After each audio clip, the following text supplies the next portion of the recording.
Little Women is on PBS and it is fantastic, but let's get one thing straight. Women during the Civil War did not shave their legs, even though it is aesthetically pleasing in this TV show.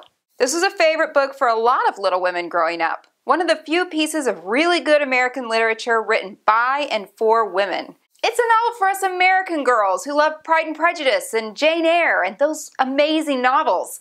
This was one for us.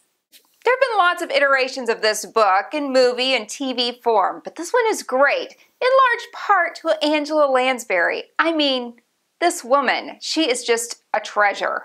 And even in her 90s, she brings it as Aunt March. If I could put a theme on this first episode, it's bravery, and how bravery takes so many different forms.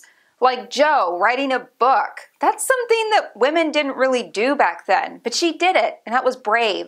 I think it's easy to forget how much women did back in the day without any real help, and they were just expected to do it.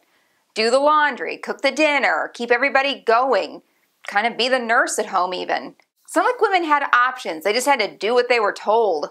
Or they would just be hungry, and that wasn't any good. But what these women had, they shared, and Marmee was a great example of this. They were going to have a great Christmas dinner, but they shared it with people in need. They were doing all the things that we really should be doing, but instead of thinking about it, they actually did them. But they weren't always nice girls. I mean, let's face it, there's a lot of stuff that gets burned in this episode. Meg's hair gets burned when Jo tries to fix it, and, it just comes all the way off. And it wasn't like they had hot glue. She couldn't put it back on her head. And Bratty's sister Amy burns her sister Jo's whole book when she gets mad at her. This woman had written all those words all by herself in the attic, and now they were just gone. It's not like they were saved on her hard drive. It would have been a lot harder for Amy to ruin someone's manuscript today. She would have to go into the cloud and delete it there and no passwords. It's too bad Jo didn't have that. And while Jo only burned a little piece of Meg's hair off, she actually loses all of her hair by choice to try to help her family. Again, not just thinking about doing helpful things, actually doing them. And cutting off all your hair during the Civil War was really brave. And you know what? Even Amy burning that book was pretty brave.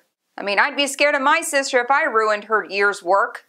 And Beth, the one who is kindness itself, who loves people no matter what, she's also very timid. And she's brave when she takes even just one step toward the neighbor's house to play the piano. Which, speaking of the neighbor, brings us to Laurie.